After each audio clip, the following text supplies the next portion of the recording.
ਕੀ ਤੁਹਾਨੂੰ ਮਾੜਾ ਕੀ ਲੱਗਿਆ ਪੋਲਿਟਿਕਸ ਦੇ ਵਿੱਚ ਕਿ ਵੀ ਇਹਦੇ ਕਰਕੇ ਸਾਡਾ ਸਮਾਜ ਪਿੱਛੇ ਜਾ ਰਿਹਾ, ਇਹਨਾਂ ਗੱਲਾਂ ਕਰਕੇ ਸਾਡਾ ਨੌਜਵਾਨ ਨਸ਼ਿਆਂ ਵੱਲ ਚਲਿਆ ਗਿਆ, ਇਹ ਗੱਲਾਂ ਕਰਕੇ ਸਾਡੇ ਸਮਾਜ ਦੇ ਵਿੱਚ ਊਣਤਾਈਆਂ ਪੈਦਾ ਹੋਈਆਂ ਕਿ ਅੱਜ ਦੇ ਟਾਈਮ 'ਚ ਸਟੈਂਡਿੰਗ ਖਤਮ ਹੋ ਗਈ ਹੈ। ਜਿਹੜੀ ਇੱਕ ਕਮਿਟਮੈਂਟ ਸੀ ਨਾ, ਕਮਿਟਮੈਂਟ ਜਿਹੜੀ ਹੈ ਉਹ ਘਟ ਗਈ ਹੈ। ਜੋ ਪਹਿਲਾਂ ਮੈਂ ਸੋਚਦਾ ਕਿ 20 ਸਾਲ ਪਹਿਲਾਂ ਜਿਹੜੀਆਂ ਕਮਿਟਮੈਂਟਸ ਹੁੰਦੀਆਂ ਸੀ, ਕੋਈ ਕਿਸੇ ਨਾਲ ਅਟੈਚ ਆ ਜਾਂ ਲੀਡਰ ਦੀ ਜਿਹੜੀ ਕਮਿਟਮੈਂਟ ਹੁੰਦੀ ਸੀ, ਉਹ ਅੱਜ ਦੀ ਪੋਲਿਟਿਕਸ ਬਹੁਤ ਜਗ੍ਹਾ ਜਾ ਕੇ ਇਹ ਹੋ ਗਿਆ ਕਿ ਮੇਰਾ ਫਾਇਦਾ ਕਿੱਥੇ ਹੈ, ਤੇ ਚਾਹੇ ਉਹ ਲੀਡਰ ਹੈ ਤੇ ਚਾਹੇ ਉਹ ਵੋਟਰ ਹੈ। ਇਹ ਪ੍ਰੈਜ਼ੈਂਟ ਕੀਤਾ ਜਾਂਦਾ ਹੈ ਕਿ ਸਭ ਕੁਝ ਜਿਹੜੀ ਸਾਡੀ ਸੱਭਿਅਤਾ ਸੀ, ਸਾਡੀ ਭਾਸ਼ਾ ਸੀ, ਸਾਡਾ ਪਿਆਰ ਸੀ, ਇਹ ਲੀਡਰਾਂ ਨੇ ਖਤਮ ਕਰਤਾ। ਅਸੀਂ ਮਤਦਾਨ ਕਿਹਨੂੰ ਕਰ ਰਹੇ ਹਾਂ, ਇਹ ਸਾਡੇ ਲਈ ਬਹੁਤ ਵੱਡਾ ਸਵਾਲ ਹੈ ਕਿ ਅਸੀਂ ਕਿਸ ਇਨਸਾਨ ਨੂੰ ਚੁਣ ਕੇ ਅਸੀਂ ਅਸੈਂਬਲੀ 'ਚ ਭੇਜਦੇ ਹਾਂ, ਕਿਸ ਇਨਸਾਨ ਨੂੰ ਚੁਣ ਕੇ ਅਸੀਂ ਐਜ਼ ਏ ਮੈਂਬਰ ਪਾਰਲੀਮੈਂਟ ਬਣਾਉਂਦੇ ਹਾਂ। ਅਤੇ ਮੈਂ ਇੱਕ ਗੱਲ ਕਲੀਅਰਲੀ ਕਹਿਣਾ ਚਾਹੂੰਗਾ, ਜਿਸ ਦਿਨ ਦੀ ਆਮ ਆਦਮੀ ਪਾਰਟੀ ਹੋਂਦ 'ਚ ਆਈ ਹੈ, ਸਾਡੀ ਭਾਸ਼ਾ ਤੇ ਤਹਿਜ਼ੀਬ 'ਚ ਜਿਹੜਾ ਸਭ ਤੋਂ ਵੱਡੀ ਗਿਰਾਵਟ ਉਸ ਦਿਨ ਤੋਂ ਆਈ। ਇਹ ਸਿਕਿਉਰਿਟੀ, ਮੈਂ ਚੇਅਰਮੈਨ ਰਿਹਾ, PRTC ਦਾ ਵਾਈਸ ਚੇਅਰਮੈਨ ਰਿਹਾ, ਪਰਮਾਤਮਾ ਦੀ ਕਿਰਪਾ ਸਰਕਾਰ ਵੀ ਸੀ, ਅਤੇ ਮੈਨੂੰ ਕਿਹਾ ਗਿਆ ਕਿ ਤੁਸੀਂ ਗਨਮੈਨ ਲੈ ਲਓ। ਹਾਲਾਂਕਿ ਮੇਰੇ ਤੇ ਬਹੁਤ ਵਾਰੀ ਕੋਈ ਜਦੋਂ ਕਿਤੇ ਨਾ ਕਿਤੇ ਪ੍ਰੋਬਲਮ ਵੀ ਆਈ, ਮੈਨੂੰ ਕਿਹਾ ਗਿਆ ਕਿ ਸਿਕਿਉਰਿਟੀ ਲੈ ਲਓ। ਮੈਂ ਅੱਜ ਤੱਕ ਜ਼ਿੰਦਗੀ 'ਚ ਇੱਕ ਮੁੰਡਾ ਮੇਰੇ ਨਾਲ ਸਿਕਿਉਰਿਟੀ ਸੀ, ਸਿਰਫ ਇੱਕ। ਉਹ ਵੀ ਕਿਉਂ ਸੀ? ਉਹ ਵੀ ਮੇਰੇ ਨਾਲ ਯੂਥ 'ਚ ਕੰਮ ਕਰਦਾ ਸੀ, ਉਹ ਪੁਲਿਸ ਭਰਤੀ ਹੋਇਆ। ਸਭ ਤੋਂ ਵੱਡੀ ਮੈਂ ਕਹਿੰਦਾ ਗਰੂਮਿੰਗ ਕਰਨ ਵਾਲੀ ਹੈ ਸਾਡੇ ਯੂਥ ਦੀ। ਲੀਡਰ ਰੋਲ ਮਾਡਲ ਹੁੰਦਾ ਹੈ। ਲੀਡਰ ਉਹੋ ਜਿਹੇ ਚੁਣਨੇ ਚਾਹੀਦੇ ਨੇ ਜਿਹੜੇ ਸਮਾਜ ਨੂੰ ਕੋਈ ਸੇਧ ਦੇ ਸਕਣ, ਪਹਿਲੀ ਗੱਲ। ਦੂਜੀ ਗੱਲ, ਲੀਡਰਸ ਨੂੰ ਇਹ ਚਾਹੀਦਾ ਕਿ ਜਿਹੜਾ ਸਾਡਾ ਯੂਥ ਹੈ ਉਹਨੂੰ ਸੈਲਫ ਐਮਪਲਾਇਡ ਜਾਂ ਸੈਲਫ ਓਰੀਐਂਟਡ ਬਣਾਉਣਾ ਚਾਹੀਦਾ। ਨਸ਼ਾ ਪੂਰੀ ਦੁਨੀਆ ਦੀ ਸਮੱਸਿਆ ਹੈ, ਨਸ਼ਾ ਇਕੱਲੇ ਪੰਜਾਬ ਦੀ ਸਮੱਸਿਆ ਨਹੀਂ ਹੈ। ਤੁਸੀਂ ਦੁਬਈ ਵਰਗੇ ਸ਼ਹਿਰ ਜਿੱਥੇ ਮੌਤ ਦੀ ਸਜ਼ਾ, ਉੱਥੇ ਵੀ ਨਸ਼ੇ ਵਿਕਦੇ ਨੇ। ਇਹ ਕੋਈ ਪਰ ਨਸ਼ਾ, ਮੈਂ ਇੱਕ ਚੀਜ਼ ਕਹਿਣਾ, ਸਾਨੂੰ ਇੱਕ ਸਮਝਾਉਣ ਵਾਲਾ ਤੇ ਸਾਡੀ ਸੋਚ ਬਦਲਣ ਵਾਲਾ ਇਨਸਾਨ ਚਾਹੀਦਾ। ਕਿਉਂਕਿ ਹੁਣ ਤੁਸੀਂ ਅੱਗੇ ਨਿਤਰਨਾ ਤੇ ਬਹੁਤ ਕੰਮ ਹੋਣਾ ਤੁਹਾਨੂੰ, ਲੇਕਿਨ ਸਭ ਤੋਂ ਵੱਡੇ ਜਿਹੜੇ ਲੋਕਾਂ ਵੱਲੋਂ ਸਵਾਲ ਵੀ ਉੱਠੇ ਆ ਤੇ ਅਕਾਲੀ ਦਲ ਦੇ ਉੱਤੇ ਵੀ ਹੈ ਕਿ ਜੀ ਬੇਅਦਬੀ ਵਾਲਾ ਮਾਮਲਾ ਹੈ ਜਿਹੜਾ, ਇੱਕ ਤੇ ਉਹ ਤੁਹਾਨੂੰ ਫੇਸ ਕਰਨਾ ਪਊਗਾ। ਦੁੱਖ ਨਾਲ ਕਹਿਣਾ ਪੈਂਦਾ ਹੈ ਕਿ ਸਾਡੇ ਹਲਕੇ ਸੰਗਰੂਰ ਦੇ ਵਿੱਚ, ਜਿੱਥੋਂ ਮੈਂ ਲੜਨੇ ਇਲੈਕਸ਼ਨ, ਉੱਥੇ ਧਰਮ ਦੀ, ਜਾਤ ਪਾਤ ਦੀ ਰਾਜਨੀਤੀ ਬਹੁਤ ਜ਼ਿਆਦਾ ਹੈ। ਸਾਡੇ ਮੌਜੂਦਾ ਜਿਹੜੇ ਮਿਨਿਸਟਰ ਸਾਹਿਬ ਨੇ ਉਹਨਾਂ ਵੱਲੋਂ ਕੀਤੀ ਜਾਂਦੀ ਹੈ, ਵਿਜੇਂਦਰ ਸਿੰਗਲਾ। ਹਾਂਜੀ, ਬਿਲਕੁਲ। ਕਿ ਮੇਰਾ ਸਭ ਤੋਂ ਵੱਡਾ ਵਿਜ਼ਨ ਹੋਊਗਾ, ਮੈਂ ਕਹੂੰਗਾ ਕਿ ਸੈਲਫ ਇੰਪਲਾਇਡ ਹੋਣ। ਸੈਲਫ ਇੰਪਲਾਇਡ ਦੇ ਵਿੱਚ ਛੋਟੇ ਕਿੱਤੇ, ਉਹਨਾਂ ਨੂੰ ਗਰੋ ਕਿਵੇਂ ਕਰਨਾ। ਮੰਨ ਲਓ ਅਸੀਂ ਕਹਿੰਦੇ ਕਿ ਸਬਜ਼ੀ ਦਾ ਇੱਕ ਕਲਸਟਰ ਬਣਾਉਣ ਦੀ ਹੈ, vegetable cluster, flower cluster, dairy cluster, ਇਹੋ ਜਿਹੀਆਂ ਬਹੁਤ ਚੀਜ਼ਾਂ ਨੇ ਜਿਹੜੀਆਂ ਸਾਡੇ ਪਿੰਡਾਂ 'ਚ ਉੱਠ ਕੇ ਲੋਕ ਸਾਡੇ ਨੌਜਵਾਨ ਕਰ।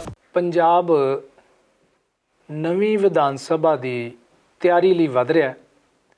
ਪਾਰਟੀਆਂ ਤਰਲੋ ਮੱਛੀ ਨੇ, ਰੋਜ਼ ਦਿਹਾੜੇ ਕੋਈ ਨਾ ਕੋਈ ਤੁਹਾਡੇ ਕੋਲੇ ਨਵਾਂ ਐਲਾਨ ਆਉਂਦਾ ਹੈ, ਨਵੇਂ ਉਮੀਦਵਾਰਾਂ ਦੇ ਨਾਮ ਆ ਰਹੇ ਨੇ।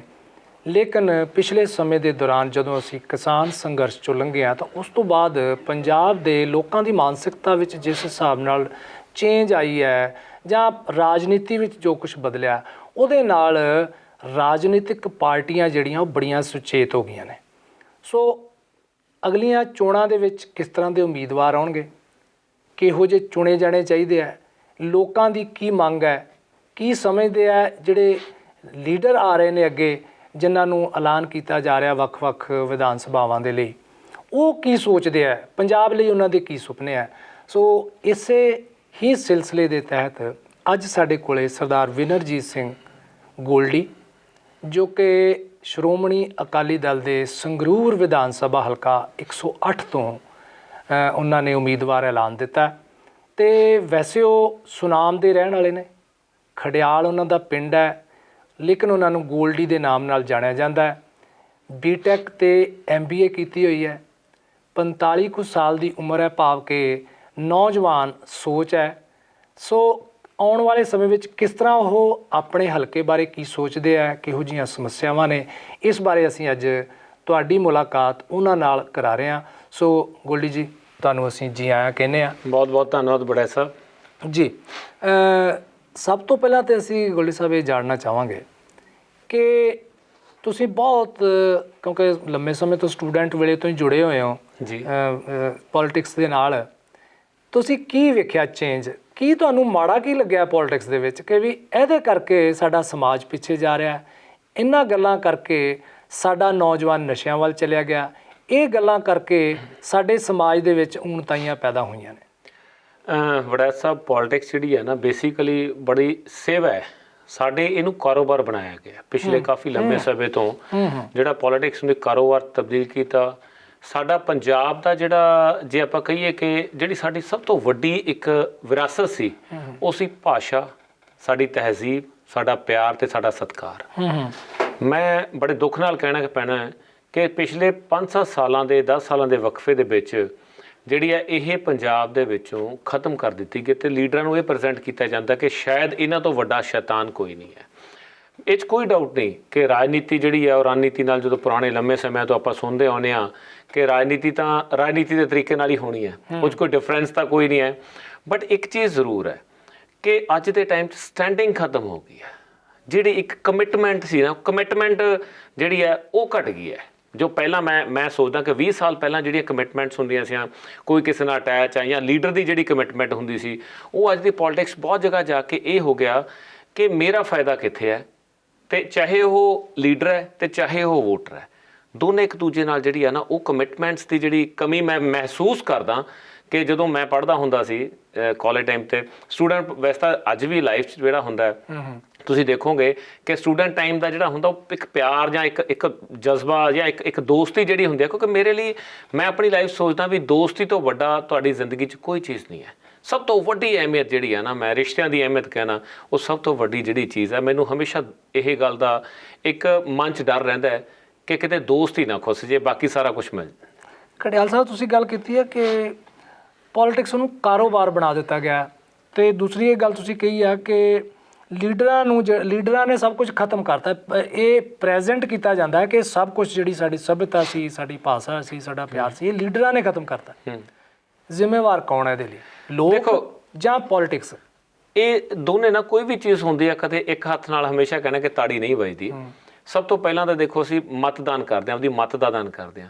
ਅਸੀਂ ਮਤਦਾਨ ਕਿਹਨੂੰ ਕਰ ਰਹੇ ਹਾਂ, ਇਹ ਸਾਡੇ ਲਈ ਬਹੁਤ ਵੱਡਾ ਸਵਾਲ ਹੈ ਕਿ ਅਸੀਂ ਕਿਸ ਇਨਸਾਨ ਨੂੰ ਚੁਣ ਕੇ ਅਸੀਂ ਅਸੈਂਬਲੀ 'ਚ ਭੇਜਦੇ ਹਾਂ, ਕਿਸ ਇਨਸਾਨ ਨੂੰ ਚੁਣ ਕੇ ਅਸੀਂ ਐਜ਼ ਏ ਮੈਂਬਰ ਪਾਰਲੀਮੈਂਟ ਬਣਾਉਂਦੇ ਹਾਂ। ਅਤੇ ਮੈਂ ਇੱਕ ਗੱਲ ਕਲੀਅਰਲੀ ਕਹਿਣਾ ਚਾਹੂੰਗਾ, ਜਿਸ ਦਿਨ ਦੀ ਆਮ ਆਦਮੀ ਪਾਰਟੀ ਹੋਂਦ 'ਚ ਆਈ ਹੈ, ਸਾਡੀ ਭਾਸ਼ਾ ਅਤੇ ਤਹਿਜ਼ੀਬ 'ਚ ਜਿਹੜਾ ਸਭ ਤੋਂ ਵੱਡੀ ਗਿਰਾਵਟ ਉਸ ਦਿਨ ਤੋਂ ਆਈ ਹੈ।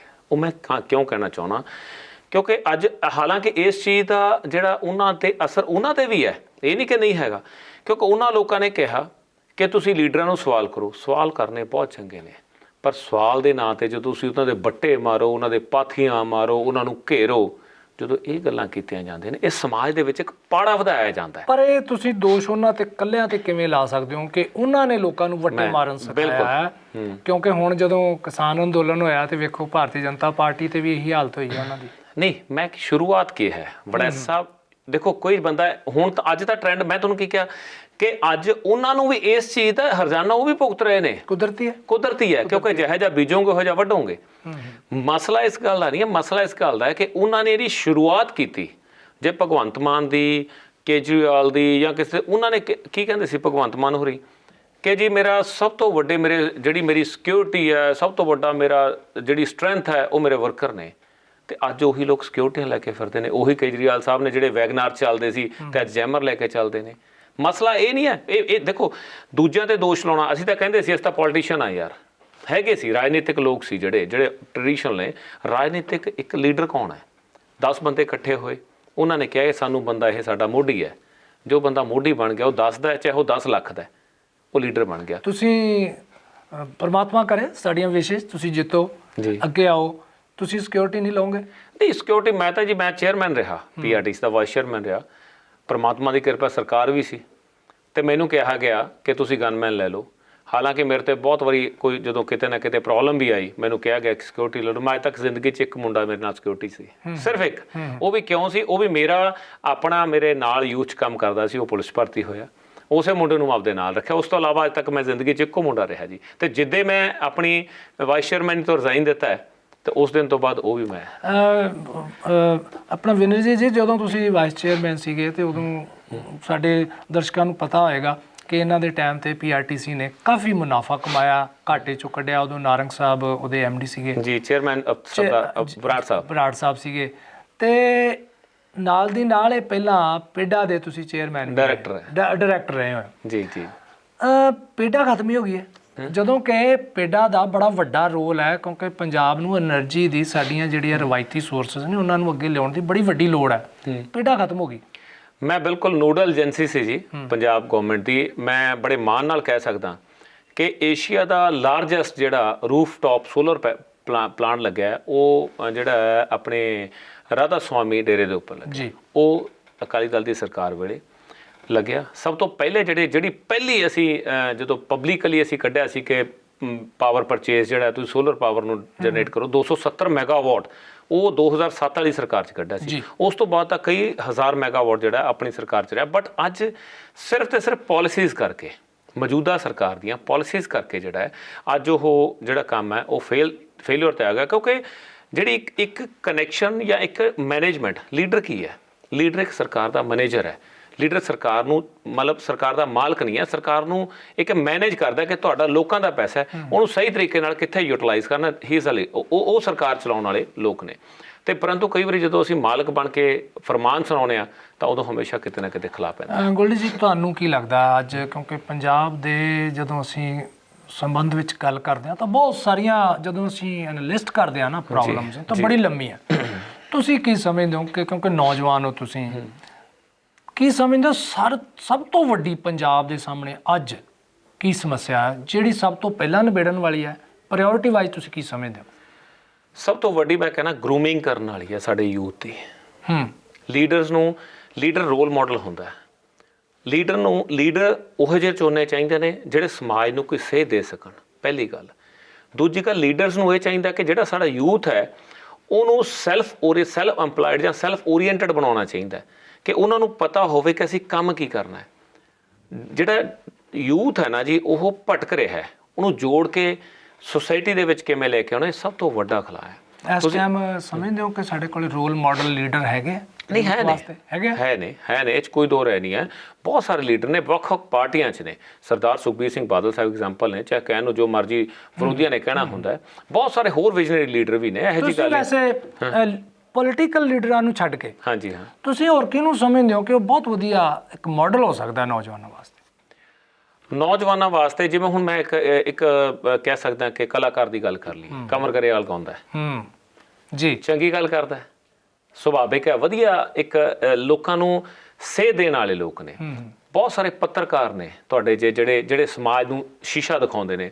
ਬਹੁਤ ਸਾਰੀਆਂ ਸੋਸ਼ਲ ਆਰਗੇਨਾਈਜੇਸ਼ਨ 'ਚ ਜਿਵੇਂ ਐਸਪੀ ਉਪਰਾਏ ਹੋਰੀ ਨੇ ਜਾਂ ਹੋਰ ਨੇ ਜਿਹੜੀਆਂ ਚਲਾਉਂਦੇ ਨੇ ਆਰਗੇਨਾਈਜੇਸ਼ਨਸ, ਜਿਨ੍ਹਾਂ ਨੇ ਬਹੁਤ ਸਾਰੇ ਮੇਰੇ ਮਿੱਤਰ ਨੇ, ਇੱਕ ਦੋ ਹੋਰ ਮੀਡੀਆ 'ਚ, ਮਤਲਬ ਉਹ ਜਦੋਂ ਵੀ ਕਿਤੇ ਗੱਲ ਕਰਦੇ ਪੋਜ਼ੀਟਿਵ એનર્ਜੀ ਦੀ ਗੱਲ ਕਰਦੇ ਨੇ। ਸਾਨੂੰ ਜ਼ਰੂਰਤ ਹੈ ਅੱਜ, ਸਾਡਾ ਯੂਥ, ਹਰ ਬੰਦਾ ਕਹਿੰਦਾ ਬਾਹਰ ਚੱਲਿਆ ਜੀ, ਬਾਹਰ ਚੱਲਿਆ ਅਨਡਾਊਟਲੀ। ਬਾਹਰ ਜਾਣ ਵਾਲਾ ਦੋ ਤਰ੍ਹਾਂ ਦਾ ਯੂਥ ਹੈ।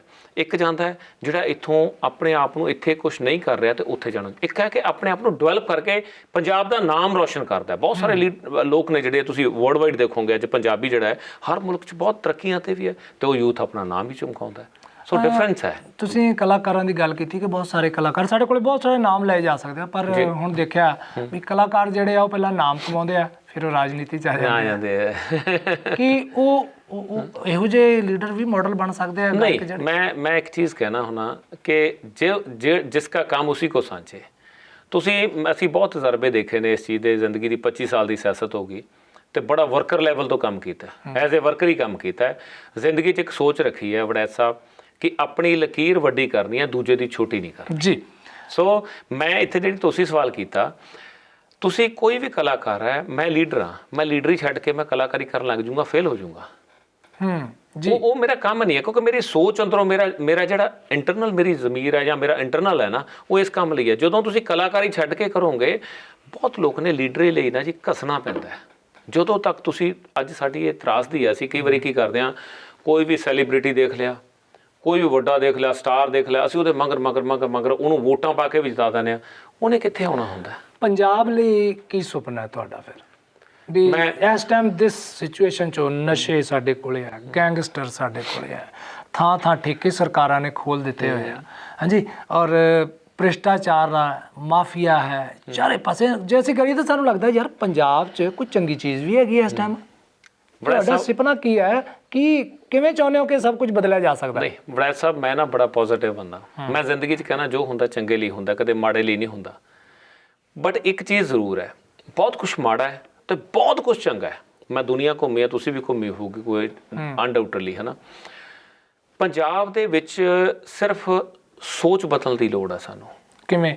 ਲੋਕਾਂ ਦੀ, ਸਾਡੇ ਨੌਜਵਾਨਾਂ ਦੀ, ਯੂਥ ਨੂੰ ਮੈਂ ਪਹਿਲਾਂ ਕਿਹਾ ਕਿ ਇੱਕ ਰੋਲ ਮਾਡਲ ਚਾਹੀਦਾ। ਅੱਜ ਨਸ਼ੇ ਦੀ ਗੱਲ ਕੀਤੀ ਹੈ, ਮੈਂ ਜਦੋਂ ਸਾਡੀ ਸਰਕਾਰ ਸੀ ਉਦੋਂ ਵੀ ਬਹੁਤ ਤਵਾ ਲੱਗਦਾ, ਬਹੁਤ ਲੋਕਾਂ ਨੇ, ਵਿਰੋਧੀਆਂ ਨੇ ਪੂਰਾ ਪ੍ਰਚਾਰ ਕੀਤਾ, ਤੇ ਨਸ਼ਾ ਤਾਂ ਅੱਜ ਵੀ ਹੈ, ਕਿਹੜਾ ਬੰਦ ਹੋ ਗਿਆ?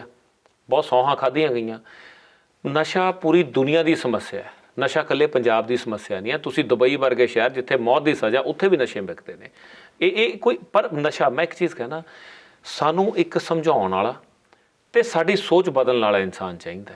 ਉਹਦੇ ਵਿੱਚ ਕੀ ਹੈ, ਨਸ਼ਾ ਤਾਂ ਹੁਣ ਜੇ ਆਪਾਂ ਕਹੀਏ ਹਰ ਬੰਦਾ ਕਹਿੰਦਾ ਹਰ ਮੋੜ ਤੇ ਨਸ਼ਾ ਮਿਲਦਾ ਹੀ, ਹਰ ਮੋੜ ਤੇ ਦੁੱਧ ਦੀ ਬੋਤਲ ਵੀ ਮਿਲਦੀ ਹੈ ਜੀ। ਬੇਟੇ ਸਾਹਿਬ, ਇੱਕ ਤੁਹਾਡੇ ਸਵਾਲ 'ਚ ਮੈਂ ਗੱਲ 'ਚ ਕਰਦਾ ਜੀ ਕਿ ਕਹਿੰਦੇ ਜੀ ਨਸ਼ਾ ਬਹੁਤ ਵਿਕ ਰਿਹਾ, ਫਿਰ ਸਰਕਾਰਾਂ ਦਾ ਰੋਲ ਕੀ ਰਿਹਾ? ਸਰਕਾਰ ਬਣਾਤੀ, ਸਰਕਾਰ ਦੇ ਕੋਲੇ ਏਜੰਸੀਆਂ ਨੇ, ਪੁਲਿਸ ਹੈ, ਇੰਟੈਲੀਜੈਂਸ ਬਿਊਰੋ ਹੈ, IB ਹੈ, ਹੋਰ ਬਹੁਤ ਸਾਰੀਆਂ ਏਜੰਸੀਆਂ ਨੇ। ਇਹ ਨਸ਼ਾ ਫਿਰ ਕਿਉਂ ਆਈ ਜਾਂਦਾ? ਕਿਉਂਕਿ ਲੋਕੀ ਇਹ ਗੱਲ ਕਹਿੰਦੇ ਆ, ਦੂਸਰੀਆਂ ਪਾਰਟੀਆਂ ਵੀ ਕਹਿੰਦੇ, ਲੋਕ ਕਹਿੰਦੇ ਆ ਕਿ ਜੀ ਇਹਦੇ ਵਿੱਚ ਪੁਲਿਸ, ਪੋਲੀਟੀਸ਼ੀਅਨ ਤੇ ਕੁਝ ਕਾਰੋਬਾਰੀ ਲੋਕ ਜਿਹੜੇ ਆ ਇਹ ਮਿਲੇ ਹੋਏ ਆ।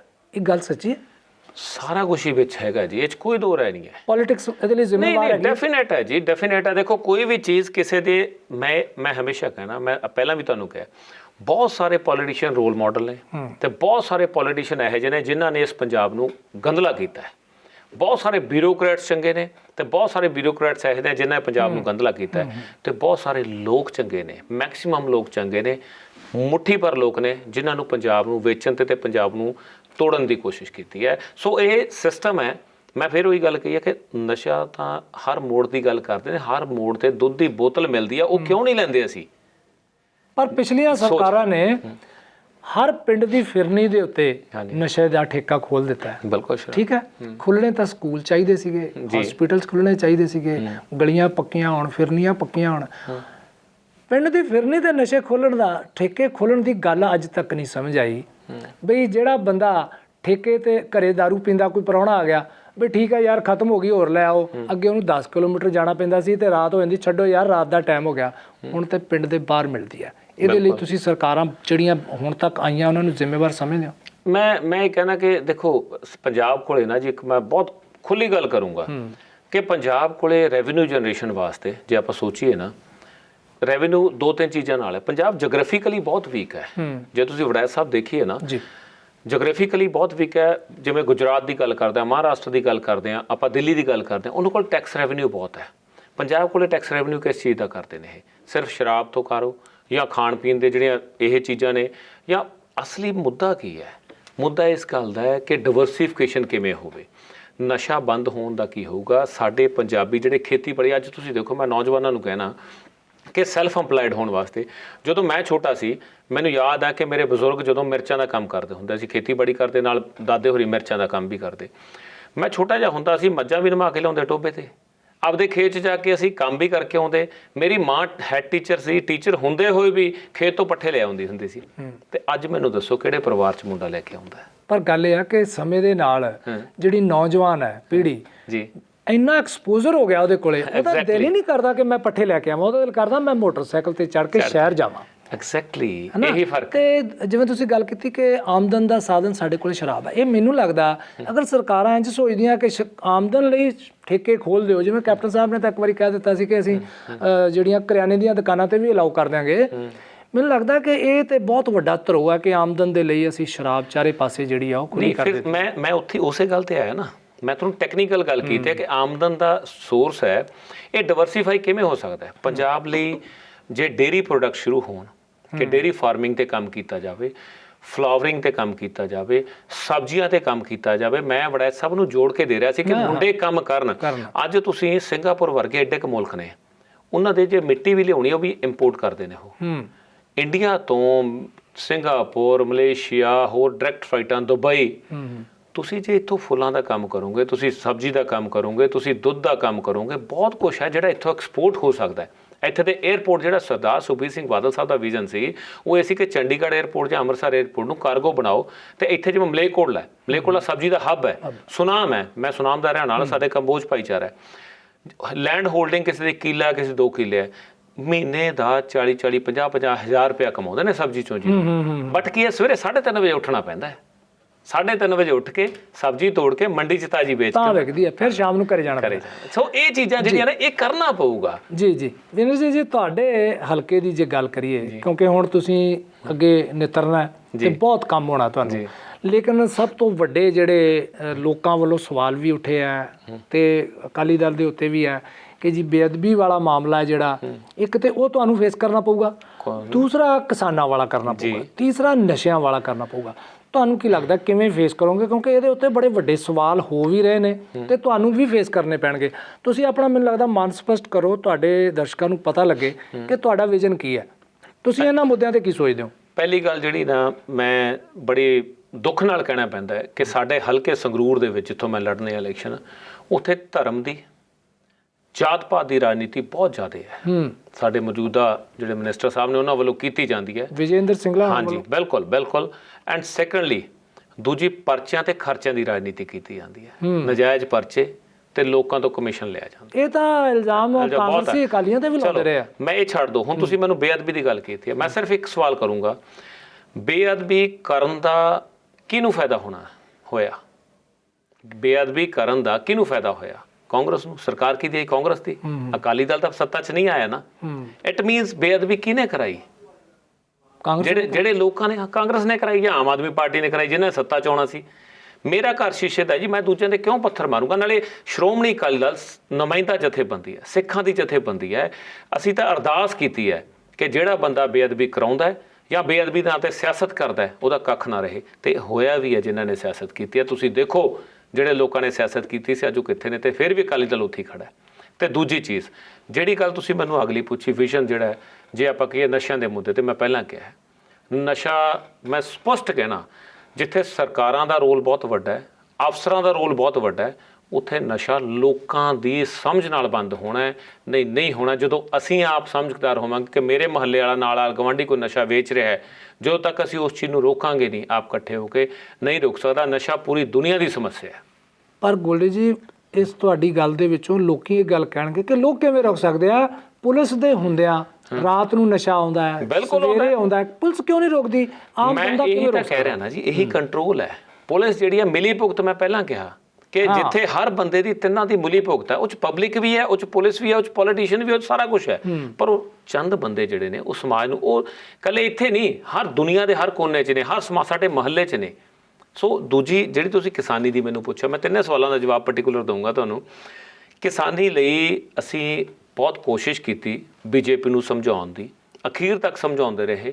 ਅਸੀਂ ਕਿਸਾਨਾਂ ਨਾਲ, ਸਰਦਾਰ ਸੁਖਬੀਰ ਸਿੰਘ ਬਾਦਲ ਸਾਹਿਬ ਦੀਆਂ ਮਈ ਜੂਨ ਦੀਆਂ ਤੁਸੀਂ ਫੇਸਬੁੱਕ ਪੋਸਟ ਜਾਂ ਟਵੀਟਸ ਦੇਖੋ, 'ਚ ਕਿਹਾ ਉਹਨਾਂ ਨੇ ਕਿ ਮੈਂ ਕਿਸਾਨਾਂ ਨਾਲ ਗੱਲ ਕਰਕੇ ਸੈਂਟਰ ਨਾਲ ਗੱਲ ਕੀਤੀ ਹੈ, ਕਲੀਅਰ ਸੀ। ਬਟ ਕੀ ਹੈ, ਸਾਡੇ ਖਿਲਾਫ ਪਰਸੈਪਸ਼ਨ ਬਣਾਈ ਜਾਂਦੀ ਹੈ। ਉਹ ਕੀ ਰੀਜ਼ਨ ਹੈ? ਇੱਕੋ ਇੱਕ ਪਾਰਟੀ ਹੈ ਪੰਜਾਬ 'ਚ, ਸ਼੍ਰੋਮਣੀ ਅਕਾਲੀ ਦਲ, ਜਿਹੜੀ ਖੇਤਰੀ ਪਾਰਟੀ ਹੈ, ਤੇ ਸਾਰੀਆਂ ਪਾਰਟੀਆਂ ਦੇ ਫੈਸਲੇ ਦਿੱਲੀ ਤੋਂ ਆਉਂਦੇ ਨੇ, ਸੈਂਟਰਲ ਪਾਰਟੀਆਂ, ਨੈਸ਼ਨਲ ਪਾਰਟੀਆਂ ਨੇ। ਉਹਨਾਂ ਦਾ ਇੱਕੋ ਇੱਕ ਮਕਸਦ ਹੈ ਕਿ ਖੇਤਰੀ ਪਾਰਟੀ ਨੂੰ ਖਤਮ ਕਿਵੇਂ ਕੀਤਾ ਜਾਵੇ, ਤੇ ਉਹਦੇ ਤਹਿਤ ਇਹਨਾਂ ਨੇ ਬਦਨਾਮੀ ਜਿਹੜੀ ਦੇਣੀ ਆ ਉਹ ਸ਼੍ਰੋਮਣੀ ਅਕਾਲੀ ਦਲ ਨੂੰ ਦੇਣ ਲੱਗੇ ਨੇ। ਕਿਸਾਨੀ ਦੇ ਮੁੱਦੇ ਤਾਂ ਅਸੀਂ ਗੱਠਜੋੜ 40 ਸਾਲ ਪੁਰਾਣਾ ਤੋੜਿਆ, ਅਸੀਂ ਮਿਨਿਸਟਰੀ ਛੱਡੀ, ਸਾਰਾ ਕੁਝ ਹਰ ਜਗ੍ਹਾ ਖੜੇ। ਅੱਜ ਜੇ ਧਰਨੇ 'ਚ ਗਏ ਜਿੱਥੇ ਕਿਸਾਨ ਜਥੇਬੰਦੀਆਂ ਨੇ, ਉੱਥੇ ਸਾਰੇ ਅਸੀਂ ਵੀ ਧਰਨੇ 'ਚ ਜਾ ਕੇ ਆਏ ਹਾਂ। ਇਹ ਨਹੀਂ ਕਿ ਅਸੀਂ ਆਸਾਨ ਕੀਤਾ, ਅਸੀਂ ਆਪਦੀ ਲੜਾਈ ਲੜੀ ਹੈ। ਜੇ ਅੱਜ ਕਿਸਾਨ ਕੌਣ ਹੈ? ਕਿਸਾਨ ਕੋਈ ਪਾਰਟਿਕੂਲਰ ਕੱਲੀਆਂ ਕਿਸਾਨ ਜਥੇਬੰਦੀਆਂ ਕਿਸਾਨ ਨਹੀਂ ਹੈ। ਹਰ ਬੰਦਾ ਜਿਹੜਾ ਖੇਤੀਬਾੜੀ ਕਰਦਾ ਹੈ, ਚਾਹੇ ਉਹ ਹਿੰਦੂ ਹੈ, ਚਾਹੇ ਉਹ ਮੁਸਲਮਾਨ ਹੈ, ਚਾਹੇ ਸਿੱਖ ਹੈ, ਚਾਹੇ ਈਸਾਈ ਹੈ, ਚਾਹੇ ਜੱਟ ਹੈ, ਚਾਹੇ ਬਾਣੀ ਹੈ, ਚਾਹੇ ਘੁਮਿਆਰ ਹੈ, ਚਾਹੇ ਕੋਈ ਹੋਰ ਹੈ, ਹਰ ਬੰਦਾ ਜਿਹੜਾ ਖੇਤੀ ਕਰਦਾ ਉਹ ਕਿਸਾਨ ਹੈ। 2012 ਵਿੱਚ ਸ਼੍ਰੋਮਣੀ ਅਕਾਲੀ ਦਲ ਸੰਗਰੂਰ ਤੋਂ ਪਹਿਲੇ ਨੰਬਰ ਤੇ ਜਿੱਤੀ ਜੀ। 17 ਦੇ ਵਿੱਚ ਤੀਜੇ ਥਾਂ ਤੇ ਆ ਗਈ। ਬਿਲਕੁਲ ਤੁਹਾਡੇ ਲਈ ਬੜਾ ਵੱਡਾ ਚੈਲੰਜ ਹੈ ਤੀਜੇ ਤੋਂ ਪਹਿਲੀ ਗੱਲ ਤੇ ਉੱਪਰ ਆਉਣਾ। ਤੇ ਮੌਜੂਦਾ ਜਿਹੜੇ ਮੰਤਰੀ ਨੇ ਵਿਜੇਂਦਰ ਸਿੰਗਲਾ, ਉਹਨਾਂ ਦੀ 67,000 ਵੋਟ ਸੀ ਉਹਨਾਂ ਕੋਲ। ਬਿਲਕੁਲ ਜੀ, ਹੈ ਨਾ। ਇਹਨੂੰ ਡਿਫਰੈਂਸ ਨੂੰ ਕਿਵੇਂ ਪੂਰਾ ਤੁਸੀਂ ਕਰਨ ਬਾਰੇ ਸੋਚ ਰਹੇ ਹੋ ਕਿ ਲੋਕੀ ਤੁਹਾਡੇ ਨਾਲ ਕਿਵੇਂ ਜੁੜ ਰਹੇ ਨੇ? ਮੈਂ ਇਹ ਕਹਿਣਾ ਜੀ ਕਿ 2012 'ਚ ਅਨਡਾਊਟਲੀ ਅਸੀਂ ਜਿੱਤੇ ਸੀ ਤੇ 17 'ਚ ਘਟੀ ਹੈ। 17 'ਚ ਸਾਡੇ ਖਿਲਾਫ ਬਹੁਤ ਵੱਡੀ ਪਰਸੈਪਸ਼ਨ ਬਣਾਈ ਗਈ ਸੀ, ਬਹੁਤ ਵੱਡਾ ਇੱਕ ਖਲਾਰਾ ਪਿਆ। ਉਹ ਤਾਂ ਆਮ ਆਦਮੀ ਪਾਰਟੀ ਨੂੰ ਕਹਿੰਦੇ ਸੀ ਵੀ ਸਰਕਾਰ 100 ਸੀਟਾਂ ਆਊਗੀ, ਪਰੰਤੂ ਪਿਛਲੇ ਪੌਣੇ 5 ਸਾਲਾਂ ਦੀ ਨਾਕਾਮੀ ਜਿਹੜੀ ਹੈ, ਜੇ ਅਸੀਂ ਕਿਤੇ ਸਾਡੀ ਕੋਈ ਗਲਤੀ ਹੋਈ ਸੀ ਸਾਡੇ ਤੋਂ, ਅਸੀਂ ਕੋਈ ਮੰਨ ਲਓ ਕਿਸੇ ਚੀਜ਼ 'ਚ ਇਨਸਾਫ ਦੇਣ 'ਚ ਅਸੀਂ ਨਿਕਲੇ ਨਹੀਂ ਸਹੀ ਪੂਰੇ ਪਏ, ਤਾਂ ਸਾਨੂੰ ਲੋਕਾਂ ਨੇ ਨਕਾਰਿਆ। ਤੇ ਸੰਗਤ ਦਾ ਮੈਂਡੇਟ ਜਿਹੜਾ ਰਾਜਨੀਤਿਕ ਬੰਦਾ ਹੈ, ਉਹਦੇ ਲਈ ਸਭ ਤੋਂ ਵੱਡੀ ਸਜ਼ਾ ਇਹ ਹੁੰਦੀ ਹੈ ਕਿ ਉਹਨੂੰ ਸੱਤਾ ਤੋਂ ਬਾਹਰ ਕਰਨਾ। ਉਸ ਤੋਂ ਵੱਡੀ ਸਜ਼ਾ ਕੋਈ ਨਹੀਂ ਹੈ। ਤੇ ਹੁਣ ਪੌਣੇ 5 ਸਾਲਾਂ ਦੀ ਜਿਹੜੀ ਕਾਂਗਰਸ ਦੀ ਸਰਕਾਰ ਦੇਖੀਏ ਤਾਂ ਕੈਪਟਨ ਸਾਹਿਬ ਦਾ ਸਾਰਾ ਜਿਹੜਾ ਜਿੰਨਾ ਕਾਂਗਰਸ ਸਰਕਾਰ ਦਾ ਪੌਣੇ 5 ਸਾਲ ਦੀ ਨਾਕਾਮੀਆਂ ਸੀ ਸਾਰਾ ਘੜਾ ਭਰ ਕੇ ਕੈਪਟਨ ਸਾਹਿਬ ਦੇ ਸਿਰ ਤੇ ਧਰਤਾ ਤੇ ਉਹਨਾਂ ਨੂੰ ਪਾਰਟੀ ਤੋਂ ਬਾਹਰ ਦਾ ਰਸਤਾ ਦਿਖਾਤਾ। ਹੁਣ ਉਹਨਾਂ ਨੂੰ ਕਿਹਾ ਗਿਆ, ਉਦੋਂ ਬਾਅਦ ਚੰਨੀ ਸਾਹਿਬ ਆ ਗਏ, ਚੰਨੀ ਸਾਹਿਬ ਨੇ ਐਲਾਨ ਹੀ ਇੰਨੇ ਕਰਤੇ। ਮੈਂ ਅੱਜ ਇੱਕ ਬੋਰਡ ਪੜ੍ਹੀ ਜਾਂਦਾ 36,000 ਮੁਲਾਜ਼ਮ ਪੱਕੇ, ਅਨਾਊਂਸਮੈਂਟ ਕਰਕੇ ਹੀ ਬੋਰਡ ਲਵਾਤੇ। ਜੀ ਜੀ। ਸੋ ਬਹੁਤ ਸਾਰੀਆਂ ਇਹੋ ਜਿਹੀਆਂ ਗੱਪਾਂ ਨੇ। ਲੋਕ ਸਮਝਦਾਰ ਨੇ, ਲੋਕਾਂ ਨੂੰ ਸਭ ਪਤਾ ਹੈ। ਪਹਿਲੀ ਗੱਲ ਉਹ ਪਰਮਾਤਮਾ ਦੀ ਮਿਹਰ ਚਾਹੀਦੀ ਹੈ ਕਿ ਮੇਰੇ ਤੇ ਕੁਦਰਤ ਦੀ ਜਿਹੜੀ ਹੈ, ਜੇ ਮੈਨੂੰ ਕਿਤੇ ਕਿਸੇ ਪਾਸਿਓਂ ਲਿਆ ਕੇ ਸੰਗਰੂਰ 'ਚ ਬਿਠਾਇਆ ਹੈ ਜਾਂ ਮੈਨੂੰ ਸੰਗਰੂਰ 'ਚ ਕੋਈ ਸੇਵਾ ਕਰਨ ਦਾ ਮੌਕਾ ਦਿੱਤਾ ਹੈ ਤੇ 'ਚ ਕੋਈ ਦੋ ਰਾਏ ਨਹੀਂ ਹੈ। ਤੇ ਪਰਮਾਤਮਾ ਇਹ ਵੀ ਮਿਹਰ ਕਰੂਗਾ ਕਿ ਮੈਂ ਸੱਚੇ ਮਨ ਨਾਲ ਲੋਕਾਂ ਦੀ ਸੇਵਾ ਕਰਨ ਵਾਸਤੇ ਆਇਆ। ਇਹ ਗੱਲ ਤਾਂ ਨਹੀਂ ਹੋਏਗੀ ਕਿ ਲੋਕੀ ਕਹਿੰਦੇ ਹੋਣ ਕਿ ਜੀ ਇਹ ਤੇ ਸੁਨਾਮ ਦੇ ਰਹਿਣ ਵਾਲੇ ਨੇ, ਰਹਿੰਦੇ ਉੱਥੇ ਆ, ਅਕਾਲੀ ਦਲ ਨੇ ਸੰਗਰੂਰ 'ਚ ਲਿਆ ਬਿਠਾਇਆ ਇਹਨਾਂ ਨੂੰ। ਮੈਂ ਮਿਹਨਤ ਪੂਰੇ ਜ਼ਿਲ੍ਹੇ 'ਚ ਕਰਦਾ ਜੀ, ਮੈਂ ਪੂਰੇ ਪੰਜਾਬ 'ਚ ਮਿਹਨਤ ਕਰਦਾ। ਵਿਜੇਂਦਰ ਸਿੰਗਲਾ ਵੀ ਤਾਂ ਪਟਿਆਲੇ ਤੋਂ ਨੇ ਜੀ। ਉਹਨਾਂ ਵੀ ਲੋਕਾਂ ਨੇ, ਸਾਡਾ ਜਿਹੜਾ ਸੰਗਰੂਰ ਹਲਕਾ ਹੈ ਨਾ, ਕ੍ਰਾਂਤੀਕਾਰੀ ਹੈ, ਕ੍ਰਾਂਤੀਕਾਰੀ ਲੋਕ ਨੇ। ਜਿਹੜਾ ਬੰਦਾ ਚੰਗਾ ਕੰਮ ਕਰੂਗਾ, ਚੰਗੀ ਸੋਚ ਰੱਖੂਗਾ। ਮੇਰਾ ਇੱਕੋ ਵਿਜ਼ਨ ਹੈ। ਮੈਂ ਜਿਹੜਾ ਵਿਜ਼ਨ ਲੈ ਕੇ ਉੱਥੇ ਵੜਿਆ, ਨਾ ਤਾਂ ਮੈਂ ਕੋਈ ਪਰਚਿਆਂ ਦੀ ਰਾਜਨੀਤੀ ਕਰਨੀ ਹੈ, ਨਾ ਮੈਂ ਖਰਚਿਆਂ ਦੀ ਰਾਜਨੀਤੀ ਕਰਨੀ ਹੈ, ਨਾ ਮੈਂ ਕਿਸੇ ਤੇ ਝੂਠਾ ਮੁਕੱਦਮਾ ਕਰਾਉਣਾ ਹੈ, ਨਾ ਮੈਂ ਕਿਸੇ ਦੀ ਮਾੜੀ ਕਰਨੀ ਹੈ। ਮੈਂ ਆਪਣੀ ਸੋਚ ਵੱਡੀ ਰੱਖਣੀ ਹੈ, ਆਪਦੀ ਲੜਾਈ ਤੇ ਲੋਕਾਂ ਦੀ ਸੇਵਾ। ਦੇਖੋ, ਸ਼੍ਰੋਮਣੀ ਅਕਾਲੀ ਦਲ ਦਾ ਇੱਕ ਵਿਜ਼ਨ ਹੈ, ਸ਼ਾਂਤੀ, ਭਾਈਚਾਰਕ ਸਾਂਝ ਤੇ ਡਿਵੈਲਪਮੈਂਟ, ਤਰੱਕੀ ਪੰਜਾਬ ਦੀ। ਉਹ ਤਿੰਨੇ ਚੀਜ਼ਾਂ ਲੈ ਕੇ ਚੱਲਿਆ ਤੇ ਪਾਰਦਰਸ਼ੀ ਢੰਗ ਨਾਲ ਮੇਰੀ ਹਮੇਸ਼ਾ ਸੇਵਾ ਰਹੂਗੀ ਉੱਥੇ। ਨਾ ਅਫਸਰ ਤੁਹਾਨੂੰ ਇਸ ਚੀਜ਼ ਤੇ ਤੰਗ ਕਰਨਗੇ, ਨਾ ਕਿਤੇ ਮੇਰੇ ਲੋਕਾਂ ਨੂੰ ਜਿਹੜਾ ਹੈ। ਇਹ ਇੱਕ ਮੇਰੀ ਸੋਚ ਹੈ ਜਿਹੜੀ। ਜੀ ਜੀ। ਅਖੀਰ ਦੇ ਵਿੱਚ ਮੈਂ ਤੁਹਾਨੂੰ ਪੁੱਛਣਾ ਚਾਹੁੰਦਾ, ਤੁਹਾਡੇ ਆਪਣੀ ਕਨਸਟੀਚੁਐਂਸੀ ਦੀਆਂ ਤੁਹਾਨੂੰ ਕਿਹੜੀਆਂ ਕੋਈ 2 ਜਾਂ 3 ਸਮੱਸਿਆਵਾਂ ਲੱਗਦੀਆਂ ਕਿ ਬਹੁਤ ਵੱਡੀਆਂ ਸੋਸ਼ਲ ਪੁਆਇੰਟ ਆਫ ਵਿਊ ਤੋਂ, ਪੋਲੀਟੀਕਲ ਪੁਆਇੰਟ ਆਫ ਵਿਊ ਤੋਂ, ਜਿਨ੍ਹਾਂ ਨੂੰ ਤੁਸੀਂ ਚਾਹੁੰਦੇ ਹੋ ਕਿ ਮੈਂ ਪ੍ਰਾਇੋਰਟੀ ਦੇ ਉੱਤੇ ਜਿਹੜਾ ਇਹਨੂੰ ਡੀਲ ਕਰਾਊਂਗਾ? ਸਭ ਤੋਂ ਵੱਡੀ ਹੈ ਕਮਿਸ਼ਨ ਬੰਦ ਕਰਾਊਂਗਾ ਜੀ। ਜਿਹੜਾ ਲੋਕ ਨਹੀਂ, ਦੇਖੋ ਮੈਂ ਪੀਆਰਟੀਸੀ 'ਚ ਰਿਹਾ, ਮੈਂ ਹੋਰ ਅਹੁਦਿਆਂ ਤੇ ਰਿਹਾ। ਮੇਰੀ 25 ਸਾਲਾਂ ਦੀ ਸਿਆਸਤ ਦੇ ਵਿੱਚ ਕੋਈ ਇੱਕ ਬੰਦਾ ਉੱਠ ਕੇ ਕਹਿ ਦੇ ਕਿ ਮੈਂ ਕਿਸ ਤੋਂ 1 ਰੁਪਈਏ ਦਾ ਰਾਵਾਦਾਰ ਹਾਂ। ਕਿਹੜੇ ਕਮਿਸ਼ਨ ਦੀ ਗੱਲ ਕਰਦੇ ਹੋ? ਜਿਹੜੇ ਕਮਿਸ਼ਨ ਅਫਸਰਾਂ ਤੋਂ ਲੈਂਦੇ ਨੇ, ਕੰਮ ਕਰਾਉਣ ਦੇ, ਕੰਮਾਂ ਦੇ, ਠੇਕੇਦਾਰੀ ਦੇ, ਹੋਰ ਦੇ ਬਹੁਤ ਕੁਝ ਹੈ ਜੀ। ਮੈਂ ਉਹ ਚੀਜ਼ਾਂ ਕੋਈ ਨਹੀਂ ਹੋਊਗਾ। ਜਿਹੜੀ ਪ੍ਰਸ਼ਾਸਨ ਹੈ, ਝੂਠਾ ਮੁਕੱਦਮੇ, ਝੂਠਾ ਕਿਸ ਤੇ ਪਰਚਾ, ਜਿਹੜੀਆਂ ਗਲਤ ਜਿਹੜੀਆਂ ਰਵਾਇਤਾਂ ਕਿ ਇਹਦੇ ਕਾਗਜ਼ ਰੱਦ ਕਰਾ ਦਿਓ, ਇਹ ਇਲੈਕਸ਼ਨ ਨਹੀਂ ਲੜਦਾ, ਇਹਨੂੰ ਅਨਅਪੋਜ਼ਡ ਬਣਾ ਦਿਓ ਪੇਪਰ, ਇਹੋ ਜਿਹਾ ਕੁਛ ਨਹੀਂ ਹੋਊਗਾ। ਉਦੋਂ ਵੱਡੀ ਗੱਲ ਹੈ ਜਿਹੜੀ ਭਾਈਚਾਰਕ ਸਾਂਝ ਨੂੰ ਬਣਾ ਕੇ ਰੱਖੂੰਗਾ, ਜਿਹੜੀ ਉਹ ਚਾਹੇ ਹਿੰਦੂ ਹੈ, ਚਾਹੇ ਉਹ ਸਿੱਖ ਹੈ, ਚਾਹੇ ਉਹ ਈਸਾਈ ਹੈ, ਚਾਹੇ ਮੁਸਲਮਾਨ ਹੈ। ਮੇਰੇ ਲਈ ਸਭ ਤੋਂ ਵੱਡਾ ਧਰਮ ਹੈ ਇਨਸਾਨੀਅਤ। ਨੌਜਵਾਨ ਤੁਸੀਂ ਹੋ, ਤੁਹਾਡੇ ਤੋਂ ਆਸ ਰੱਖਦੇ ਹੋਣੇ ਆ ਨੌਜਵਾਨ ਕਿ ਇਹ ਰੁਜ਼ਗਾਰ ਵਾਲੇ ਪਾਸੇ, ਜਿਵੇਂ ਤੁਸੀਂ ਪਹਿਲਾਂ ਗੱਲ ਕੀਤੀ ਹੈ ਨਾ, ਕਿ ਅਸੀਂ ਜਿਹੜੀ ਆ ਉਹ ਵੈਲਿਊ ਐਡੀਸ਼ਨ ਵਾਲੀ ਗੱਲ ਕਰਾਂਗੇ, ਡਾਇਵਰਸਿਟੀ ਵਾਲੀ ਗੱਲ ਕਰਾਂਗੇ। ਬਿਲਕੁਲ। ਨੌਜਵਾਨਾਂ ਨੇ ਕੀ ਸੁਣਿਆ ਤੁਹਾਡੇ? ਉਹਦੇ ਲਈ ਮੇਰਾ ਇਹੀ ਸੁਨੇਹਾ ਹੈ ਕਿ ਮੇਰਾ ਸਭ ਤੋਂ ਵੱਡਾ ਵਿਜ਼ਨ ਹੋਊਗਾ, ਮੈਂ ਕਹੂੰਗਾ ਕਿ ਸੈਲਫ ਇੰਪਲਾਇਡ ਹੋਣ। ਸੈਲਫ ਇੰਪਲਾਇਡ ਦੇ ਵਿੱਚ ਛੋਟੇ ਕਿੱਤੇ, ਉਹਨਾਂ ਨੂੰ ਗਰੋ ਕਿਵੇਂ ਕਰਨਾ। ਮੰਨ ਲਓ ਅਸੀਂ ਕਹਿੰਦੇ ਕਿ ਸਬਜ਼ੀ ਦਾ ਇੱਕ ਕਲਸਟਰ ਬਣਾਉਣ ਦੀ ਹੈ, vegetable cluster, flower cluster, dairy cluster, ਇਹੋ ਜਿਹੀਆਂ ਬਹੁਤ ਚੀਜ਼ਾਂ ਨੇ ਜਿਹੜੀਆਂ ਸਾਡੇ ਪਿੰਡਾਂ 'ਚ ਉੱਠ ਕੇ ਲੋਕ ਸਾਡੇ ਨੌਜਵਾਨ ਕਰ ਸਕਦੇ ਨੇ। ਸੋ ਉਹਦੇ 'ਤੇ ਮੈਂ ਵਰਕਿੰਗ ਕਰੂੰਗਾ ਤੇ ਅਗਲੀ ਜਿਹੜੀ ਹੈ ਉਹਨਾਂ ਨੂੰ ਸਮਰੱਥ ਬਣਾਊਂਗਾ। ਕੋਈ ਵੱਡੀ ਇਹੋ ਜਿਹੀ ਇੰਡਸਟਰੀ ਜਿਹਦੇ 'ਚ ਉਹਨੂੰ ਆਟੋਮੈਟਿਕ ਨਹੀਂ, ਜਿਹਦੇ 'ਚ ਲੋਕਾਂ ਦਾ ਗ੍ਰਾਮੀਣ ਲੈਵਲ ਤੇ, ਜਾਂ ਜਿਹੜੀਆਂ ਜਿਵੇਂ ਹੁਣ ਅੱਜ ਇੱਕ ਛੋਟੀ ਐਗਜ਼ਾਮਪਲ ਦੇਣੀ ਚਾਹੁੰਦਾ। ਮੰਨ ਲਓ ਕੋਈ ਛੋਟੇ ਸਵੈਟਰਸ ਬੁਣਦੀਆਂ ਨੇ ਸਾਡੀਆਂ ਬੀਬੀਆਂ, ਕੋਈ ਵੂਲਨ ਦਾ ਕੰਮ ਕਰਦਾ ਹੈ, ਕੋਈ ਕੱਪੜੇ ਬੁਣਦਾ ਹੈ, ਉਹਨਾਂ ਨੂੰ ਕਨੈਕਟ ਕਰਾਉਣਾ ਦੂਜੇ ਵਰਲਡ ਦੇ ਵਿੱਚ, ਦੂਜੀਆਂ ਸਟੇਟਸ ਦੇ ਵਿੱਚ ਜਾਂ ਵੱਡੇ ਸ਼ਹਿਰਾਂ ਦੇ ਵਿੱਚ ਜਿੱਥੇ ਉਹਨਾਂ ਦੇ ਟੈਲੈਂਟ ਦਾ ਮੁੱਲ ਪੈ ਜੇ ਸਹੀ। ਸੋ ਇਹੋ ਜਿਹੀਆਂ ਬਹੁਤ ਚੀਜ਼ਾਂ, ਕਿਉਂਕਿ ਸਾਡੇ ਲੋਕਾਂ ਦੀਆਂ ਜ਼ਰੂਰਤਾਂ ਕੋਈ ਬਹੁਤੀਆਂ ਵੱਡੀਆਂ ਨਹੀਂ ਹੈਗੀਆਂ, ਛੋਟੀਆਂ ਨੇ, ਪਰੰਤੂ 70 ਸਾਲਾਂ ਤੋਂ ਅਸੀਂ ਗਲੀਆਂ ਨਾਲੀਆਂ 'ਚ ਉਲਝੇ ਫਿਰਦੇ ਹਾਂ। ਜਿਹੜੀ ਇੱਕ ਇੰਡਸਟਰੀ ਜਾਂ ਉਹਨਾਂ ਨੂੰ ਪਾਲਿਸੀ ਜਾਂ ਉਹਨਾਂ ਨੂੰ ਵਧਾਉਣ ਦੀ ਗੱਲ ਹੈ, ਉਹਨਾਂ ਦੀ ਇਨਕਮ ਜਨਰੇਸ਼ਨ ਦੀ ਗੱਲ ਹੈ, ਉਹਦੇ ਵੱਲ ਘੱਟ ਧਿਆਨ ਹੈ। ਪੋਲਰਾਈਜੇਸ਼ਨ ਵੱਲ ਵੱਧ ਧਿਆਨ ਹੈ ਕਿ ਮੈਂ ਆਹ ਹਿੰਦੂ ਵੋਟ ਨੂੰ ਲੈ ਲਾਂ, ਆਹ ਸਿੱਖ ਵੋਟ ਨੂੰ ਲੈ ਲਾਂ, ਆਹ ਮੈਂ ਮੁਸਲਮਾਨ ਨੂੰ ਪੱਟ ਲਾਂ, ਇਹ ਪੱਗ ਵਾਲਾ ਨਹੀਂ ਹੋਣਾ ਚਾਹੀਦਾ, ਇਹ ਮੋਨਾ ਨਹੀਂ ਹੋਣਾ ਚਾਹੀਦਾ। ਜਿਹੜੀ ਇਹ ਹੈ ਨਾ, ਇਹ ਜਿਹੜੀ ਰਾਜਨੀਤੀ ਹੈ, ਇਹ ਸਾਡੇ ਸਮਾਜ ਦਾ ਸਭ ਤੋਂ ਵੱਡਾ ਪਾੜ ਹੈ। ਕੁਲਟੀ ਜੀ, ਸਾਡਾ ਇਹ ਇਲਾਕਾ ਨਾ ਜਿਹੜਾ ਪਛੜਿਆ ਇਲਾਕਾ, ਵੈਸੇ ਤਾਂ ਪਟਿਆਲਾ ਚੰਡੀਗੜ੍ਹ ਦੇ ਨੇੜੇ ਆ, ਐਜੂਕੇਸ਼ਨ ਦੇ ਪੁਆਇੰਟ ਆਫ ਵਿਊ ਤੋਂ ਕਾਫੀ ਕੁਝ ਇੱਥੇ ਹੈਗਾ, ਪਰ ਜਿਉਂ-ਜਿਉਂ ਅਸੀਂ ਮਾਲਵੇ ਨੂੰ ਅੱਗੇ ਨੂੰ ਜਾਣੇ ਜਾਂਦੇ ਹਾਂ ਤਾਂ ਸੰਗਰੂਰ, ਸੁਨਾਮ ਏਰੀਆ ਜਿਹੜਾ ਇਹ ਕਾਫੀ ਪਛੜਿਆ ਇਲਾਕਾ ਮੰਨਿਆ ਗਿਆ, ਔਰ ਇੰਡਸਟਰੀ ਤੋਂ ਬਗੈਰ ਜਿਹੜੇ ਆ ਉਹ ਵਿਕਾਸ ਸੰਭਵ ਨਹੀਂ।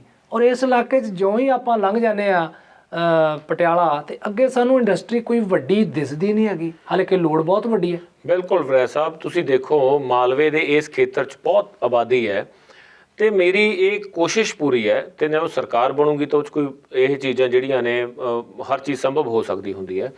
ਮੈਂ ਇਹ ਬੜੇ ਦੁੱਖ ਨਾਲ ਕਹਿਣਾ, ਚਾਹੇ ਸਾਡੇ ਵੱਡੇ ਵੱਡੇ ਲੀਡਰ ਉੱਥੋਂ ਰਹੇ, ਸੈਂਟਰ ਦੇ ਮਿਨਿਸਟਰ ਰਹਿ ਗਏ ਜਾਂ ਸਟੇਟ ਦੇ MP ਸਾਡੇ ਭਗਵੰਤ ਮਾਨ ਰਿਹਾ, ਕਿਸੇ ਨੇ ਕਦੇ ਇਸ ਚੀਜ਼ ਤੇ ਸਵਾਲ ਹੀ ਨਹੀਂ, ਕੋਸ਼ਿਸ਼ ਹੀ ਨਹੀਂ ਕੀਤੀ ਕਿ ਕੋਈ ਵੱਡੀ ਇਹੋ ਜਿਹੀ ਇੰਡਸਟਰੀ ਆ ਜੇ ਜਿਹਦੇ ਨਾਲ ਘੱਟੋ ਘੱਟ ਇਲਾਕੇ ਦੇ 5-7 ਹਜ਼ਾਰ 10 ਹਜ਼ਾਰ ਨੌਜਵਾਨਾਂ ਨੂੰ ਨੌਕਰੀ ਮਿਲ ਜੇ। ਬਹੁਤ ਸਾਰੀਆਂ ਨੇ, ਫੂਡ ਇੰਡਸਟਰੀ ਨੂੰ ਲਿਆਓ, ਤੁਸੀਂ ਫਰਟੀਲਾਈਜ਼ਰ ਨੂੰ ਲਿਆਓ, ਤੁਸੀਂ ਹੋਰ ਬਹੁਤ ਸਾਰੀਆਂ ਇਹੋ ਜਿਹੀਆਂ, ਕੋਈ ਆਟੋਮੋਬਾਈਲ ਦੀ ਇੰਡਸਟਰੀ ਨੂੰ ਲਿਆਓ, ਇੱਕ ਹੱਬ ਡਿਵੈਲਪ ਕਰਨੀ। ਤੇ ਮੇਰੀ ਕੋਸ਼ਿਸ਼ ਹੋਊਗੀ ਜਦੋਂ ਵੀ ਮੈਂ ਇਹ ਆਪਾਂ ਸੱਤਾ ਚਾਹੁੰਦੇ ਹਾਂ ਤੇ ਸੱਤਾ ਦੇ ਵਿੱਚ ਆ ਕੇ, ਕਿਉਂਕਿ ਪਾਵਰ ਜਦੋਂ ਹੋਊਗੀ ਹੱਥ 'ਚ, ਉਦੋਂ ਕਰਨਾ ਬਹੁਤ ਸੌਖਾ ਹੈ, ਤੇ ਮੈਂ ਸੱਤਾ ਦੇ ਵਿੱਚ ਆ ਕੇ ਸਭ ਤੋਂ ਪਹਿਲਾਂ ਜਿਹੜਾ ਕੰਮ ਹੈ ਸਾਡੇ ਇਲਾਕੇ ਦੇ ਨੌਜਵਾਨਾਂ ਲਈ, ਮੈਂ ਕਿਹਾ ਕਿ ਇਨਕਮ ਜਨਰੇਸ਼ਨ, ਤੇ ਉਹਦੇ ਲਈ ਵੱਡੀ ਇੰਡਸਟਰੀ ਲਿਆਉਣ ਦੀ ਜਿਹੜੀ ਹੈ ਉਹ ਪੂਰਾ 100% ਲੈ ਕੇ ਆਵਾਂਗੇ, ਤਾਂ ਕਿ ਜਿਹੜਾ ਸਾਡਾ 5-7-10 ਹਜ਼ਾਰ ਨੌਜਵਾਨ ਹੈ ਉਸ ਇਲਾਕੇ ਦਾ ਨੌਕਰੀਆਂ ਤੇ ਲੱਗ ਸਕੇ ਜੀ। ਹੁਣ ਤੱਕ ਤੁਸੀਂ ਅਸੈਸਮੈਂਟ ਤੇ ਲੱਗ ਗਈ ਹੋਣੀ ਆ ਤੁਹਾਨੂੰ ਆਪਣੀ ਕੰਸਟੀਚੁਐਂਸੀ ਦੀ ਜੀ। ਕਿੰਨੀ ਵੋਟ ਤੁਹਾਨੂੰ ਹੈਗਾ ਕਿ ਤੁਹਾਡੇ ਕੋਲ ਕਿੰਨੀ ਵੋਟ ਆਊਗੀ? ਇਹਨਾਂ 'ਚ 2 ਨੰਬਰ ਤੇ ਕੌਣ ਆਏਗਾ, ਤੀਜੇ ਤੇ ਕੌਣ ਆਏਗਾ, ਵਿਜੇਂਦਰ ਸਿੰਗਲਾ ਤੇ ਦਿਨੇਸ਼ ਬਾਂਸਲ ਹੋਣਾ ਤੋਂ? ਵੜੈਚ ਸਾਹਿਬ, ਮੈਂ ਤਾਂ ਇਹ ਕਹੂੰਗਾ ਕਿ ਮੈਨੂੰ ਜਿਹੜੀ ਸਾਡੀ ਜਥੇਬੰਦੀ ਹੈ ਨਾ ਸੰਗਰੂਰ ਦੀ, ਉਹ ਯੂਨੈਨਿਮਸਲੀ ਲੈ ਕੇ ਆਈ ਹੈ, ਕੋਈ ਵਿਰੋਧ ਨਾਲ ਨਹੀਂ ਲੈ ਕੇ ਆਈ। ਤੇ ਮੈਂ ਜਿਹੜੀ ਵੋਟ ਹੈ ਉਹ ਸੰਗਤ ਦਾ ਮੈਂਡੇਟ ਹੈ, ਉਹਨਾਂ ਨੇ ਪਾਉਣੀ ਹੈ। ਤੇ ਮੈਂ ਇੱਕ ਗੱਲ ਕਹੂੰਗਾ, ਮੈਂ ਇੱਥੇ ਜਿੱਤਣ ਲਈ ਆਇਆ ਤੇ ਮੈਂ ਜਿੱਤ ਕੇ ਜਾਊਂਗਾ। ਦੂਜੇ ਤੇ ਕੌਣ ਆਉਂਦਾ, ਤੀਜੇ ਤੇ ਕੌਣ ਆਉਂਦਾ, ਪਹਿਲੇ ਤੇ ਮੈਂ ਆਉਣਾ, ਬਸ ਇਹ ਚੀਜ਼ ਹੈ। ਵਾਹ, ਸਾਡੀਆਂ ਸ਼ੁਭ ਇਛਾਵਾਂ ਤੁਹਾਡੇ ਨਾਲ ਨੇ ਵਿਨਰਜੀਤ ਜੀ। ਤੁਹਾਡਾ ਨਾਮ ਹੀ ਵਿਨਰਜੀਤ ਹੈ ਤੇ ਉਹਦੇ ਵਿੱਚੋਂ ਹੁਣ ਤੁਸੀਂ ਕਿੰਨੀ ਕੁ ਮਿਹਨਤ ਕਰਦੇ ਹੋ ਤੇ ਤੁਹਾਡੇ ਵਿਚਾਰਾਂ ਨੂੰ ਲੋਕ ਕਿੰਨਾ ਐਕਸੈਪਟ ਕਰਦੇ ਆ। ਤੁਸੀਂ ਫੀਲਡ 'ਚ ਰਹੇ ਹੋ, ਵਿਦਿਆਰਥੀ ਜੀਵਨ ਤੋਂ ਤੁਸੀਂ ਰਹੇ ਹੋ, ਲੋਕਾਂ ਜੁੜੇ ਹੋ। ਇਹ ਵੱਡੀ ਗੱਲ ਇਹ ਆ ਤੁਹਾਡੀ ਕਿ ਤੁਸੀਂ ਕਿਸੇ ਰਾਜਨੀਤਿਕ ਪਾਰਟੀ ਨਾਲ ਪਿਛੋਕੜ ਕੋਈ ਨਹੀਂ ਹੈਗਾ। ਪਿਤਾ ਜੀ ਤੁਹਾਡੇ ਜਿਹੜੇ ਆ ਉਹ ਚੀਫ ਫਾਰਮਾਸਿਊਟੀਕਲ ਆਫਿਸਰ ਰਿਟਾਇਰ ਹੋਇਆ, ਟੀਚਰ, ਮਦਰ ਤੁਹਾਡੇ ਜਿਹੜੇ ਅਧਿਆਪਕ ਨੇ। ਇੱਕ ਅਧਿਆਪਕ ਦੇ ਪਰਿਵਾਰ ਦੀ ਗੱਲ ਹੋ ਰਹੀ ਹੁੰਦੀ ਹੈ। ਸੋ ਇਹ ਹੁਣ ਤੁਹਾਡੇ ਤੇ ਸੱਚਮੁੱਚ ਹੈ ਕਿ ਇੱਕ ਵਰਕਰ ਨੂੰ ਪਾਰਟੀ ਉੱਪਰ ਲੈ ਕੇ ਆਈ ਆ। ਇਹ ਵੜੈਚ ਸਾਹਿਬ, ਮੈਂ ਕਹੂੰਗਾ ਕਿ ਸਰਦਾਰ ਸੁਖਬੀਰ ਸਿੰਘ ਬਾਦਲ ਸਾਹਿਬ ਨੇ ਮਾਣ ਬਖਸ਼ਿਆ। ਮੇਰੀ ਤੀਜੀ ਪੀੜ੍ਹੀ ਹੈ ਅਕਾਲੀ ਦਲ ਦੇ ਸਪੋਰਟਰ ਦੇ ਤੌਰ ਤੇ। ਮੇਰੇ ਦਾਦਾ ਜੀ, ਮੇਰੇ ਪਰਿਵਾਰ, ਚਾਚਾ ਤਾਇਆ, ਸਿਰਫ ਵਰਕਰ, ਲੀਡਰ ਨਹੀਂ ਸੀ। ਲੀਡਰ ਕੋਈ ਨਹੀਂ, ਲੀਡਰ 'ਚ ਮੈਂ ਹੀ ਆਇਆ ਤੇ ਮੈਨੂੰ ਵਰਕਰ ਤੋਂ ਜਿਹੜਾ MLA ਦੀ ਟਿਕਟ ਦਿੱਤੀ ਹੈ। ਸੋ ਇਹੀ ਗ੍ਰੇਸ ਹੈ ਸਾਡੀ ਪਾਰਟੀ ਦੀ ਤੇ ਮੈਂ ਮਾਣ ਕਰਦਾ। ਸੋ ਸਾਡੀਆਂ ਸ਼ੁਭ ਇਛਾਵਾਂ ਤੁਹਾਡੇ ਨਾਲ ਨੇ ਵਿਰਨਜੀਤ ਗੋਲਡੀ ਜੀ, ਕਿ ਤੁਸੀਂ ਅੱਗੇ ਆਓ ਤੇ ਨੌਜਵਾਨਾਂ ਦੀਆਂ ਜਿਹੜੇ ਸੁਪਨੇ ਨੇ ਉਹਨਾਂ ਦੇ, ਕਿ ਉਹਨਾਂ ਦੇ ਲੀਡਰ ਪੂਰੇ ਕਰਨ, ਅਗਲੀਆਂ ਸਰਕਾਰਾਂ ਪੂਰੀਆਂ ਕਰਨ, ਤੇ ਤੁਹਾਡਾ ਜੋ ਵਿਜ਼ਨ ਹੈ ਤੁਸੀਂ ਉਹਨੂੰ ਹਕੀਕਤ ਵਿੱਚ ਬਦਲ ਸਕੋ। ਤੁਹਾਡਾ ਬਹੁਤ ਬਹੁਤ ਸ਼ੁਕਰੀਆ। ਕੋਸ਼ਿਸ਼ ਕਰੂੰਗਾ ਵੜੈਚ ਸਾਹਿਬ, ਧੰਨਵਾਦ। ਹੁਣ ਤੁਸੀਂ ਦੇਖ ਸਕਦੇ ਹੋ ਗਲੋਬਲ ਪੰਜਾਬ TV ਨੂੰ ਡਾਊਨਲੋਡ ਕਰੋ ਸਾਡੀ ਐਪ ਐਂਡਰੋਇਡ ਜਾਂ iOS ਤੇ ਫ੍ਰੀ ਵਿੱਚ, Roku ਅਤੇ Amazon Fire TV ਤੇ ਜਾਂ Apple TV ਤੇ। ਨਾਲ ਹੀ ਦੇਖ ਸਕਦੇ ਹੋ ਲਾਈਵ ਸਟ੍ਰੀਮਿੰਗ www.globalpunjabtv.com ਤੇ।